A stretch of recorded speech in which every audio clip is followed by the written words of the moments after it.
രാവിലെ ഈ കുറിയൊക്കെ തൊട്ട് എങ്ങോട്ടാന്നല്ലേ? ആലുവ ക്ഷേത്രം വരെ ഒന്ന് പോയതാ. സാധാരണ ക്ഷേത്രത്തിലൊക്കെ പോയി വരുമ്പോഴേ കഴിക്കാൻ ഏതെങ്കിലും വെജ് റെസ്റ്റോറന്റിൽ കയറി മസാല ദോശ കഴിക്കലാണ് പതിവ്. പക്ഷെ വിശപ്പിന്റെ വിളി കുറച്ച് കൂടുതലായത് കൊണ്ടും റീൽസിലൊക്കെ കാണുന്നതും കുറെ നാളായിട്ട് പോകണമെന്ന് വിചാരിക്കുന്ന ഒരു ഹോട്ടലുണ്ട്.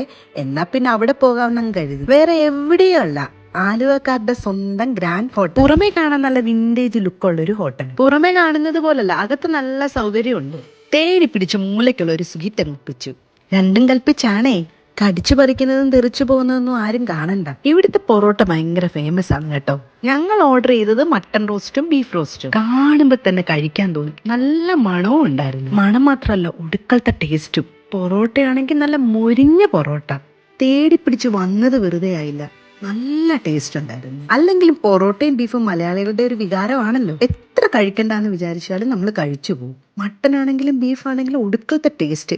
ഏതാ നല്ലതെന്ന് പറയാൻ പറ്റുന്നില്ല. അത്രയ്ക്ക് നല്ലതായിരുന്നു രണ്ടും. ഞാൻ കഴിച്ചത് വെച്ചിട്ടേ എനിക്ക് ഈ മട്ടൺ പൊറോട്ട കോമ്പിനേഷൻ ഏറ്റവും ഇഷ്ടപ്പെട്ടിട്ടുള്ളത് കൊല്ലം എഴുത്താണിക്കടയിലെയാണേ. അതിനോട് കിടപിടിക്കുന്ന ടേസ്റ്റ് തന്നെയാണ് ഇവിടുത്തെ മട്ടനും പൊറോട്ടയ്ക്കും. സത്യം പറഞ്ഞാലേ എനിക്ക് ഈ ഹോട്ടലിലോട്ട് കയറി വന്നപ്പോഴേ ഒരു എഴുത്താണിക്കടയുടെ ഫീൽ ഉണ്ടായിരുന്നു. പൊറോട്ടയും മട്ടനും പൊടിക്കട്ടനും ആ അന്തസ്.